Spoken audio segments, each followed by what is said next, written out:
আসসালামু আলাইকুম। হ্যালো, সবাই কেমন আছেন?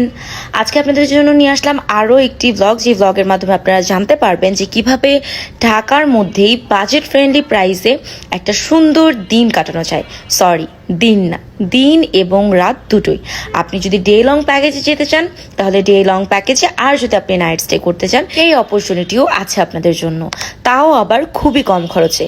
কত টাকা পড়বে, লোকেশনটা কোথায় এবং ওখানে কি কি অ্যাক্টিভিটিস আছে, খাবার দাবার কেমন, ব্যাড সাইড এবং গুড সাইড সবকিছু নিয়েই রয়েছে আজকের ভিডিওটা।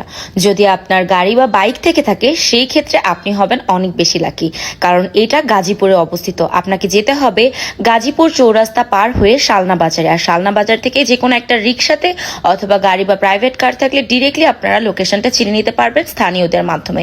পাথরের নগরী থেকে একটু বের হয়ে নগরীর মধ্যেই যদি চান সবুজ ভিউর একটা রিসোর্ট, তাহলে আমি 100% রেকমেন্ড করবো এই রিসোর্টটিকে। এখন ধরে বলছিলাম রিভারি রিসোর্টের কথা। এই রিসোর্টটি আয়তনে অনেক বড়।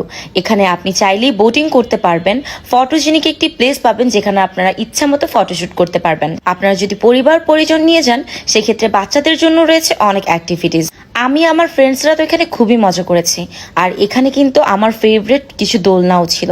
আমি অনেক দোলনা ভালোবাসি, আর দোলনার মধ্যে ভ্যারাইটিস যদি খুঁজতে চান তাহলে এই রিসোর্টটি রেকমেন্ডেবল। একটু পশ ভাইব চাইলে ওখানকার বিল্ডিংয়েই ঢুকতেই ডান দিকে যে বিল্ডিংটা পড়ে অ্যাকচুয়ালি ওখানে আপনারা রুম নিতে চান।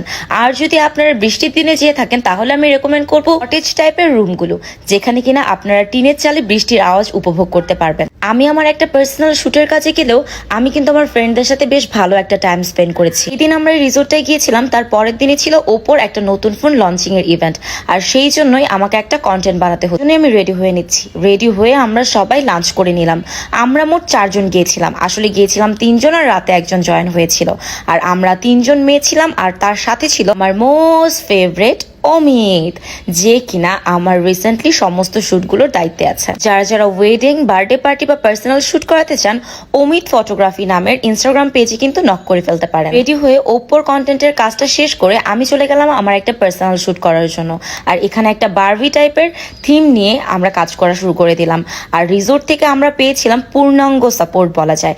ওদের ওখান থেকেই প্রপস, চাদর থেকে শুরু করে সবকিছু ওরাই ম্যানেজ করে দিয়েছিল। আমরা অনেকক্ষণ যাবৎ শুট করে প্রপসগুলো নিয়ে সুন্দর মতো চলে যাচ্ছিলাম আমাদের সেকেন্ড লোকেশনে।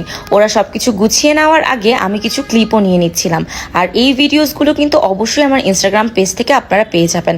আর তারপরে আমার থার্ড কনসেপ্ট, যেটা কিনা ছিল এই ব্ল্যাক গ্রাউন্ডটিকে নিয়ে। আমার ইচ্ছে ছিল যে আমি একেবারে সবুজের মধ্যে কিছু ছবি তুলবো, আর এই জন্যই ওদের যে বিল্ডিংটা আছে ওটার উপরে একটা বড় ছাদ আছে, সেখানে গিয়ে গাছগাছালির ভিতরে আপনারা ফটোশুট করতে পারবেন। আর তারপরে আমরা চলে গেলাম একেবারে ওদের লেকটার মধ্যে। আর লেকে যেই কিছু ফটোশুট করার পর আমার মনে হলো একটা শাড়ি শুট করি। আর সন্ধ্যা হতে হতেই আমাদের সমস্ত শুট শেষ করে এবার আড্ডা দেওয়ার পালায় আমরা বসে পড়লাম সবাই। আর তারপরে রিসোর্ট থেকে কমপ্লিমেন্টারি খাবার চলে আসলো, স্ন্যাক্স বলতে পারেন। আর তারপর আমরা কিছুক্ষণ টাইম স্পেন্ড করে চলে গেলাম ডিনারের জন্য। ডিনারে ছিল গরুর মাংস, করলা ভাজি, ডাল ভর্তা, আর লাঞ্চে ছিল দেশি মুরগি, ডাল এবং বেগুন ভাজা। ওখানকার খাবার, স্টাফ বিহেভিয়ার এবং সার্ভিসকে আমি 10 on 10 দিব। আমি তো আমার নেক্সট ভ্যাকেশনের জন্য আবারও যাচ্ছি। আর আপনি?